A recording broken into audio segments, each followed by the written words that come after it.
देखते देखते सबसे लंबी कतार राधा के स्टॉल पर लग जाती है। राधा थकी हुई है, फिर भी चिकन तवे पर भून रही है। सोनू पैसे गिन रहा है।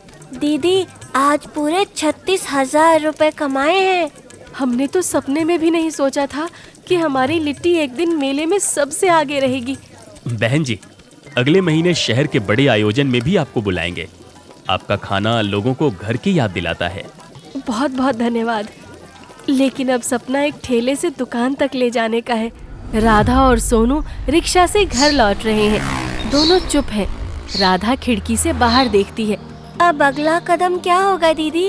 अब हम अपनी दुकान खोलेंगे, भले ही छोटी हो लेकिन अपनी होगी, जिसमें ना कोई ताना होगा ना कोई एहसान। राधा की पहली छोटी दुकान का आरंभ होता है। एक तंग गली में छोटी सी जगह, ईंट की दीवारें, लकड़ी की छत और सामने तख्ती पर लिखा है राधा की चिकन लिट्टी।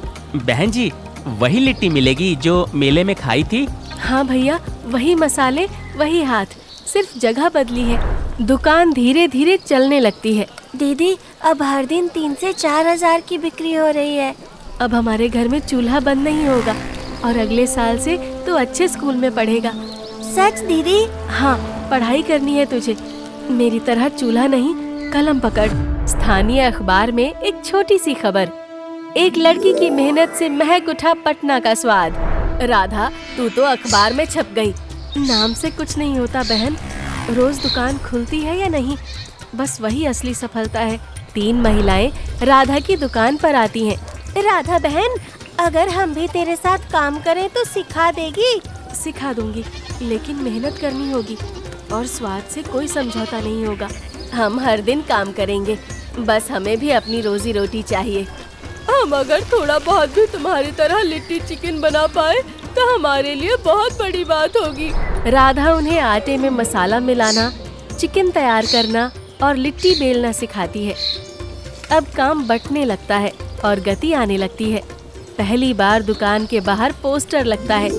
एक छोटा सा बोर्ड, साफ अक्षरों में लिखा है राधा की चिकन लिट्टी।